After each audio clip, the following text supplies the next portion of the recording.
It's Monday, September 12. In the headlines, Prime Minister and Governor General to attend the Queen's funeral. Education Ministry focused on supporting students with special needs. Regionally, Barbados records marginal decline in CXC pass rates. Internationally, King Charles III pays tribute to the Queen during proclamation. And in sports, Talawas goes down to Barbados Royals. This is the news on PBC Jamaica. I'm Brittany Clark.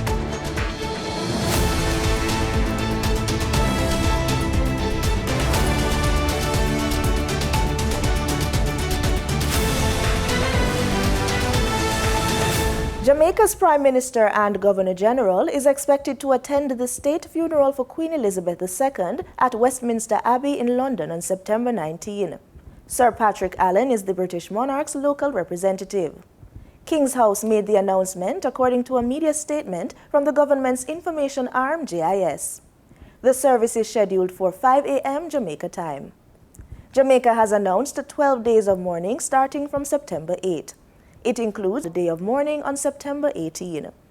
A statement from the Office of the Prime Minister said, and I quote, "On the day of mourning, the public should note that only authorized activities related to the day are approved and that all social events should be postponed." King's House advised, however, that church and funeral services, as well as marriage ceremonies, would be permitted throughout the period. Upon their return from the funeral, Sir Patrick and Prime Minister Holness will head the official memorial service for the Queen at the St. Andrew Parish Church, and the custodies and mayors will head the services in their parishes. No dates were provided. Queen Elizabeth II died at Balmoral Castle in Scotland, ending her reign of 70 years. She was 96. Meanwhile, former Prime Minister P.J. Patterson, Leader of the Opposition Mark Golding, and former Governor General Sir Kenneth Hall and Lady Hall signed the condolence book on Sunday, September 11, which is currently open at the official residence of the Governor General, King's House. The condolence book will stay in the lobby for all dignitaries to sign until September 19th. 7,000 plus students who sat this year's primary exit profile examinations and need special assistance with their academics will receive the support from the Ministry of Education and Youth during the 2022-23 school year. Acting Chief Education Officer Dr. Kassan Troop explained the assessment aspect. Every year after PEP, those students who we consider to be pathway 2 and 3, we offer external assessment services in partnership with the University of the West Indies. That procurement process is underway, and those students will be assessed. Approximately 7,000 something students, Terry, on pathways 2 and 3 this year, and those students will be specially assessed, covered by the Ministry of Education at a cost of $29 million. Dr. Troop was responding to questions during the Office of the Prime Minister's face-to-face town hall meeting, which was held at Jamaica College in St. Andrew recently. She explained that not only is the ministry carrying out assessments, but there are special needs teams. Each region, we have a clinical psychologist, an educational psychologist, and a diagnostician. When the Prime Minister talked about building out our services over the years, we have moved into that. And that team we call our student special needs team. We have a special needs coordinator also in each region that works predominantly with the students at the high school level. She says it doesn't end there. The ministry has also had placement services. We have, I think, 11 special needs exclusive schools in the government sector, and we partner with 17 private exclusive special education institutions. And we place students based on their diagnosis. So the parents comes with an educational assessment report, or we provide some support for that to be done. And then we place the students, be it autistic, whatever it is, autism rather, whatever that assessment is, report says about that child, we find a school for that child. And that can run up to 300, 400,000 per year for that child. Sometimes that child also may need a shadow or a caregiver, somebody to be there with that child to prevent that child from harming him or herself, to help that child with bathroom experiences, to help that child with eating. We provide that support. Dr. Troop shared that the ministry has also moved to accessibility services. So we have converted some of our books onto the e-service digitized platform, and we make sure that the accommodations are available for those students who are blind, who are hearing impaired. Those services are provided. And when the children are doing assessments, this national assessment, we provide what is called accommodation. So if your child needs a writer in that exam, we pay for that service. If your child needs big, bold print, we print the exam paper separately for that child. Whatever that child needs, if a child needs extra time, based on the report, we provide that. So we have a range of services for our students with special needs. Just get in touch with our special needs unit.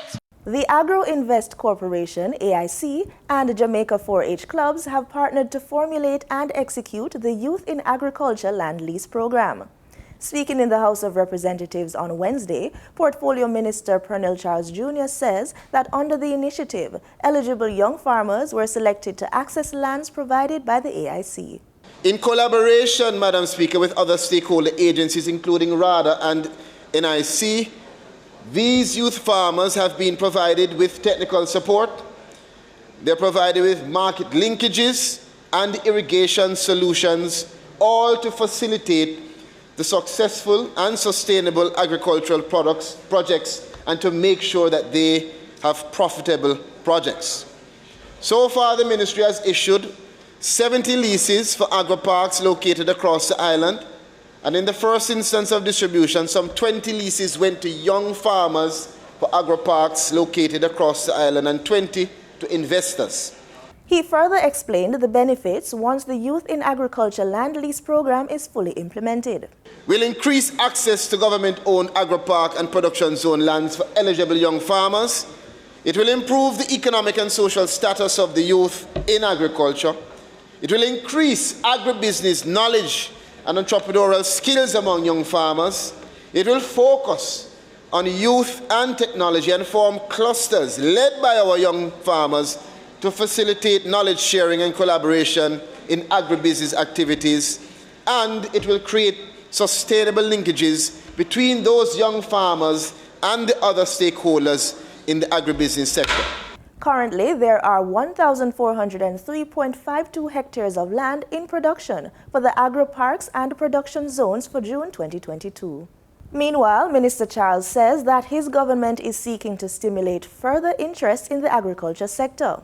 He says that through his ministry and the Development Bank of Jamaica, they have formulated the DBJ/AIC's Rio Tinto Alcan Legacy Fund.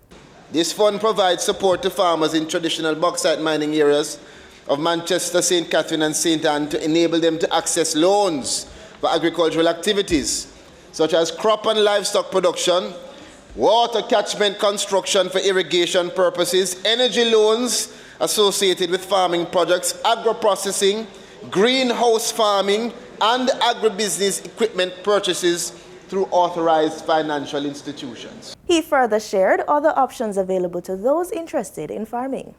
Additionally, we also have the DBJ Voucher for Technical Assistance Program, and I hope that members are listening so that they can impart this knowledge on their constituents.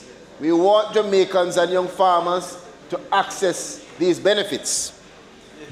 Through the Voucher for Technical Assistance Program, the DBJ subsidizes the cost of developing business plans for our farmers and works with the AIC.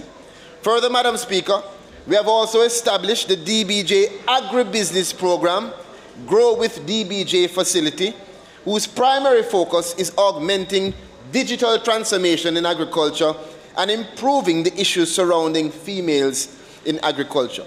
Income from coffee and coffee-valued products in Jamaica generates approximately $45 million per annum. There are calls by stakeholders to expand Jamaica's coffee industry as well as promote the consumption of the brew. Marlon Samuels has more in this report.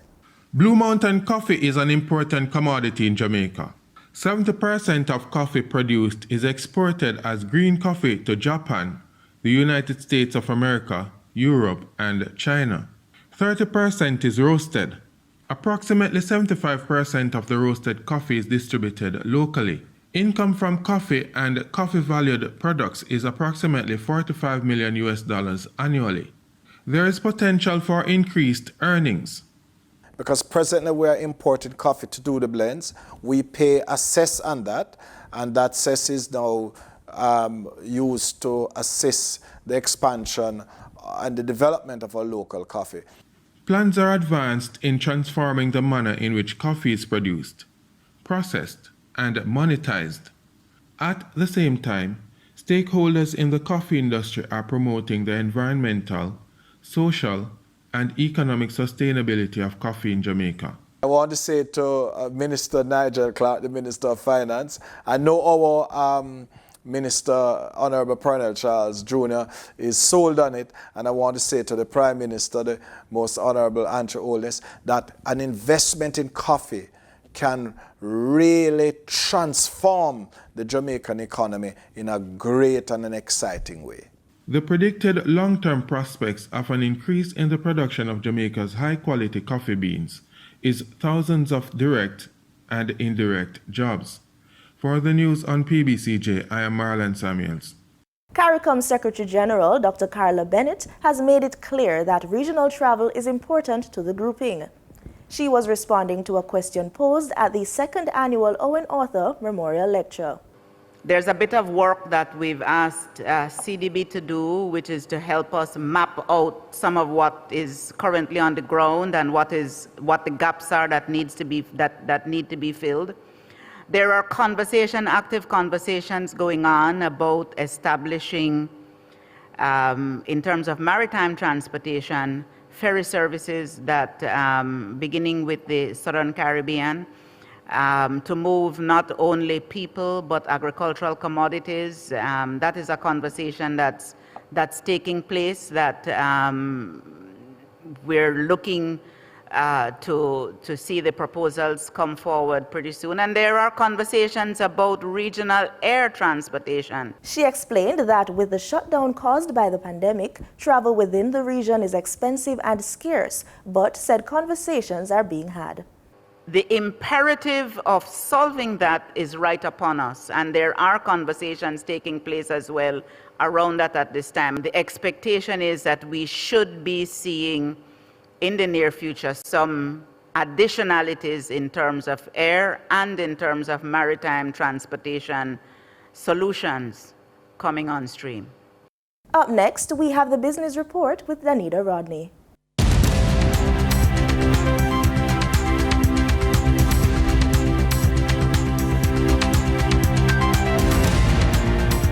General Accident Insurance Company has launched a new EcoDrive policy for electric and hybrid vehicle owners. The EcoDrive policy includes unique benefits such as charging accessories coverage and free 24/7 breakdown coverage in the event that you run out of charge or need on-the-road assistance. To qualify for access to the EcoDrive policy, drivers must own an electric or hybrid vehicle, be between the ages of 21 and 70 years old, have had their license in excess of a year, and their vehicle must be for personal use only. For your market updates, in foreign exchange trading for Friday, September 9, the US dollar sold for an average of $152.78. The Canadian dollar ended trading at $117.71. The pound sterling traded for $176.56, and the euro sold for $155.71. In JSE trading, the JSE index declined by 2,629 points to close at over 300,000 units. The junior market index declined by 46 points to close at over 4,000 units. The combined market index declined by 2,881 points to close at over 300,000 units. And the All Jamaican Composite Index declined by 1,798 points to close at over 400,000 units.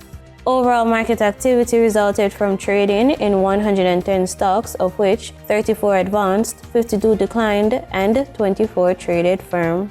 Stocks advanced for Barita Investments Limited, Berger Paints Jamaica Limited, and CAC 2000 Limited. Stocks declined for 138 Student Living Jamaica Limited, Access Financial Services Limited, and Caribbean Assurance Brokers Limited. Trading firm were 138 Student Living Jamaica Limited Variable Preference, 1834 Investments Limited, and AMG Packaging and Paper Company Limited. The overall volume leaders were 1&1 Educational Services Limited with over 9 million units, Wigton Wind Farm Limited Ordinary Shares, and Dollar Financial Services Limited with over 3 million units. In regional stocks, in Trinidad and Tobago, Calypso Microindex Fund was the volume leader with 900 shares, followed by Clico Investment Fund with 525 shares being traded. Cape Shepherd and Company Limited was the sole security trading 26 shares on the Barbados Stock Exchange. In regional business, Barbados is to enter into another program with the International Monetary Fund. Prime Minister Mia Mottley made the announcement during a media conference at the official residence of the Prime Minister on Friday. She told reporters Cabinet agreed to take the step when it met, adding she'll be signing a letter asking to resume talks.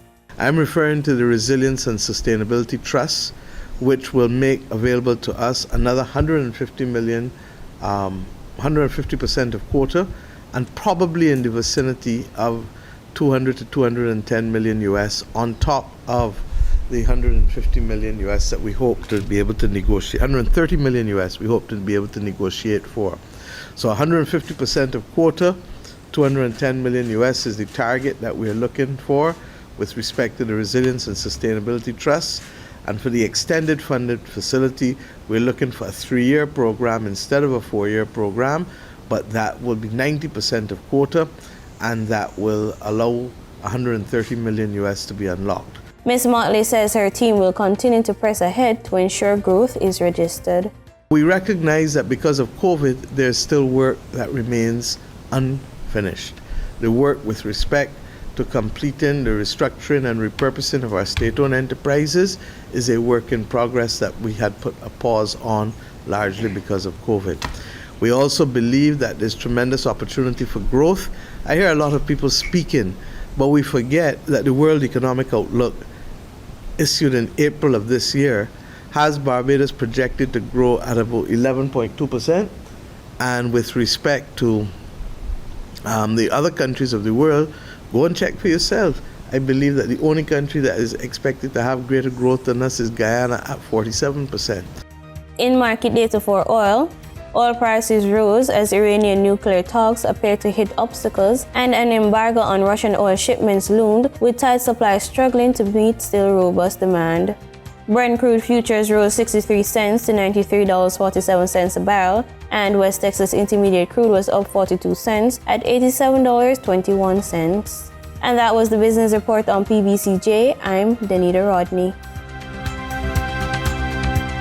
In regional news, in the Bahamas on Sunday afternoon, members of the Senate, the House of Assembly, the Privy Council and law enforcement gathered in Parliament Square to deliver the official proclamation of a new British and Commonwealth. Berthany McDermott reports. Now therefore, I, the most Honourable Sir Cornelius Smith, Governor General of the Commonwealth of the Bahamas, along with the President and members of the Senate, the Speaker and members of the House of Assembly, and the members of the late Majesty's Privy Council in the realm of the Commonwealth of the Bahamas, with one voice and consent, publish and proclaim that King Charles III, by the death of our sovereign, Queen Elizabeth II, is now formally proclaimed sovereign of the Commonwealth of the Bahamas. God save the King. God save the King. And with those words, former Prime Minister Hubert Ingram, who was also the senior member of the Privy Council, made the official proclamation of the new monarch, King George III. Members of the House of Assembly, Senate, law enforcement, and members of the judiciary all gathered for the ceremony. Whereas our late sovereign, Queen Elizabeth II, died on the 8th day of September 2022, and by whose death the crown of the Commonwealth of the Bahamas now solely and rightfully comes to Prince Charles Philip Arthur George. Following the reading by the senior Privy Council member came a 21-gun salute.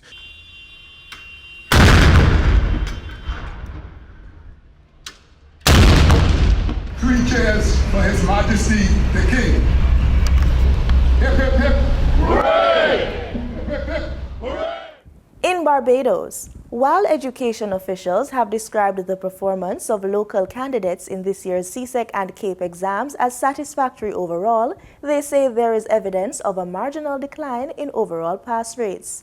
During a press briefing on Sunday, Deputy Chief Education Officer for Planning and Development, Dr. Roderick Rudder, revealed a high number of candidates have received grade 3s.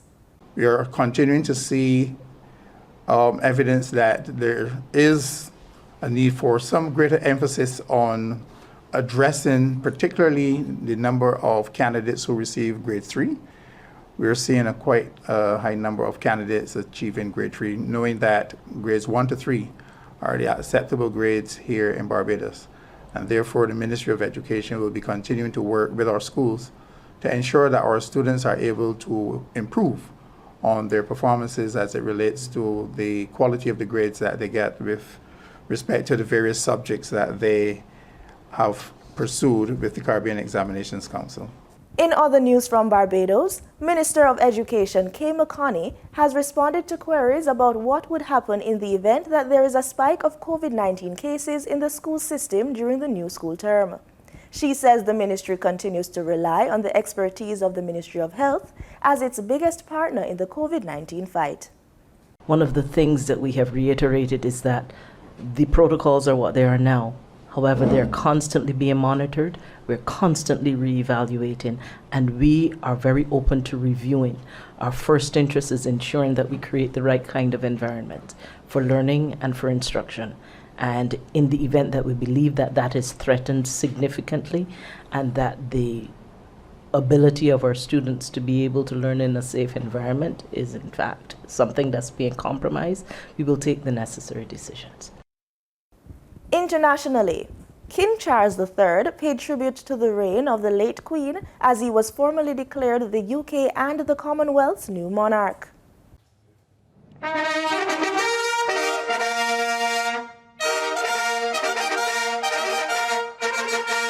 From the balcony of St James's Palace to a fanfare of trumpets and in front of expectant crowds, the heralds proclaimed the accession. The crown of the United Kingdom of Great Britain and Northern Ireland is solely and rightfully come to the Prince Charles Philip Arthur George, become our only lawful and rightful liege lord, Charles III. 3 cheers for His Majesty the King. Hip, hip! Hooray! Hip, hip! Hooray! Hip, hip! Hooray! Minutes earlier, the accession ceremony itself had been sombre and administrative, but no less momentous. In the front row, 6 former British Prime Ministers stood shoulder to shoulder. This gathering comprises the King's Privy Council, his senior political advisers. And the new King, still mourning the loss of his mother, solemnly accepted the mantle of monarchy. My mother's reign was unequalled in its duration, its dedication and its devotion. Even as we grieve, we give thanks for this most faithful life. I am deeply aware of this great inheritance and of the duties and heavy responsibilities of sovereignty, which have now passed to me. The orders of council were read out one by one, the new king giving his approval to each. Approved. And then, with a signature and a bow, the king was formally proclaimed. The historic, centuries-old royal proclamation, hardly changed since the Middle Ages and never before broadcast beyond the walls of this palace, serves to emphasise the stability and continuity of the royal line. Queen Elizabeth's reign is over. King Charles steps seamlessly into the role as head of state. On Sunday, the coffin of Queen Elizabeth II arrived in Edinburgh, Scotland, after a more than 6-hour drive from Balmoral Castle, where she passed away on Thursday. Well-wishers queued up along the route to pay their respects. From Monday, she will lie in rest at St Giles Cathedral in Edinburgh. The beginning of the final journey, the coffin of the late Queen carried by the groundskeepers of her Balmoral estate, a place she loved, the place she died. Initially through the streets she knew well, past the stores and houses of the nearby village and out onto the main roads and the cities beyond. It's just very, very sad. But I'm happy I was here to say our goodbyes. It was an absolute pleasure to serve Her Majesty. You know, she was our boss, and we hold a lot of pride in that. First to Aberdeen in the northeast of Scotland, where local officials paid their respects. Farmers and horse riders formed their own special guard of honour. then on slowly to Dundee and Perth, heading for Scotland's capital. It's part of history. It's the fact that she has dedicated her whole life to serving us as a nation, and I just felt there was nowhere else I wanted to be than to be here to pay my last respects. As the coffin continued its sad, slow procession, a reminder the country is moving on. God save the King! The proclamation of the new king met by some disapproval in Edinburgh, a reminder that while the crown passes automatically from the Queen to her eldest son, the affection the country held for her does not. The cortege passed famous landmarks before arriving in Edinburgh. Crowds who'd gathered since just after dawn to mark the arrival at Holyrood Palace, the monarch's official residence in Scotland. The Queen came home. In sports, the Jamaica Tallowers took a beating from the Barbados Royal by 8 wickets on Sunday.